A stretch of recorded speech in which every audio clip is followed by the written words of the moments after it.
Magandang araw mga kaibigan. Breaking news lang ito, pasensya na kayo, nagabiyahe ako. Post ni Elmer Hugalbot. Sabi niya, breaking news. Retired General Romeo Poques was arrested minutes ago at the NAIA upon his arrival from Bangkok. His lawyers, according to some reports, were barred from speaking to him by the police. General Poques has been taken to the CIDG National Capital Region Headquarters in Camp Crame. Please, for those in the vicinity, you can go to Crame and cover it live. We need to protect the general. Okay, so ito na. Nangyari na po ang matagal na nating hinihintay, ang pagdating ni General Poques galing sa bakasyon. At kahapon kinumpirma ni General Poques na meron na ngang na-issue na arrest warrant sa kanya. At sabi naman niya na handa niyang harapin ang kaso, no? Sandali ha. At ang kaso po laban sa kanya ay yung inciting to sedition and rebellion. Ipagdasal lang po natin dahil dalawa po ang posibleng mangyari dito. Ang mahirap po, baka ang kanyang warrant of arrest ay nakalagay doon na non-bailable, kasi depende sa what's this, sa ebidensya na nai-present ng prosecution, mga piskal. Kung malakas ang mga evidence presented, posible na non-bailable itong kasong ito. So kawawa naman si General Poques kung non-bailable, magtatagal siya sa kulungan habang nililitis ang kanyang kaso. Sana nga mahina lang yung ebidensya at pinayagan siya ng judge na nag-issue ng warrant of arrest na makapagpiyansa. Okay. Nagbigay pahayag naman ng kahandaan si General Poques na harapin ang kaso. Yun lang, mga lawyers niya hindi na daw nabigyan ng pagkakataon, kung totoo yung mga reports, na kausapin ang kanilang kliyente. But anyway, knowing General Poques, na ito, tested by time na ito, mas malala pa yung pinagdaanan niya. Kasi nung nasa serbisyo pa ako, halos sabay kaming pumasok sa military service. 1981 siya, ako 1983. Kalakasan pa noon ng mga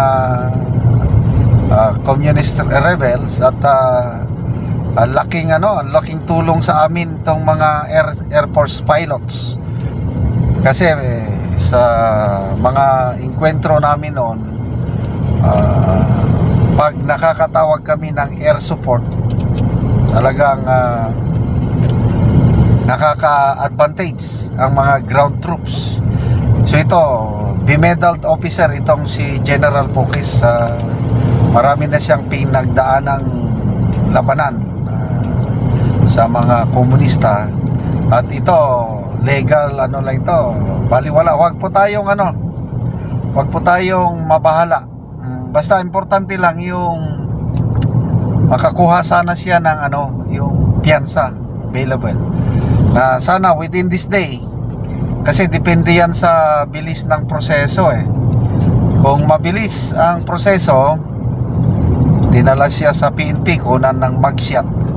After mugshot, then dadalhin na sa korte yung piyansa, at pag ma-approve ang piyansa bago mag alas 5 mamayang hapon, then makalabas pa rin siya.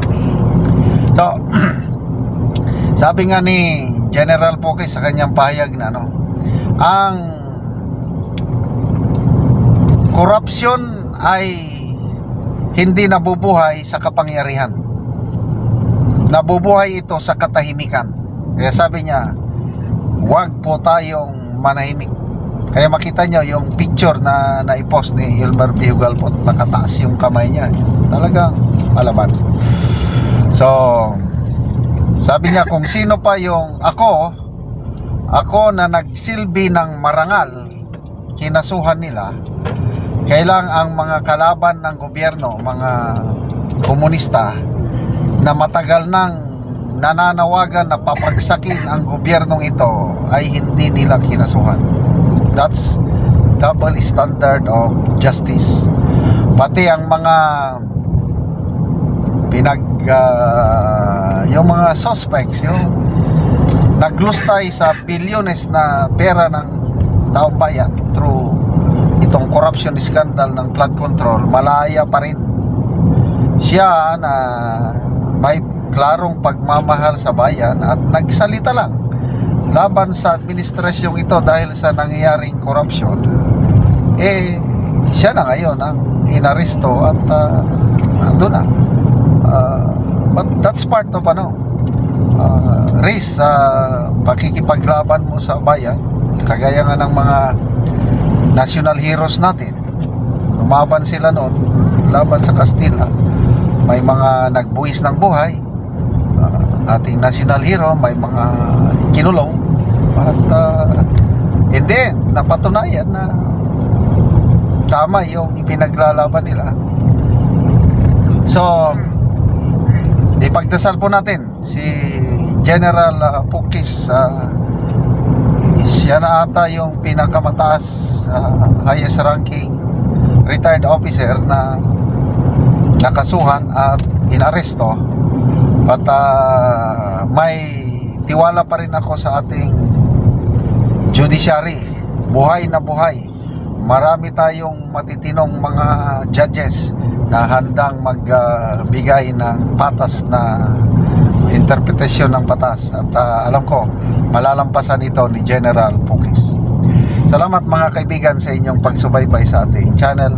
Nakakatulong kayo ng malaki sa tribong Talandig ng Bukidnon dahil ang sweldo natin sa channel na ito is pantulong sa tribo. Mimigay tayo ng mga libreng yero at pako para makapagpatayo sila ng mas maayos na tirahan.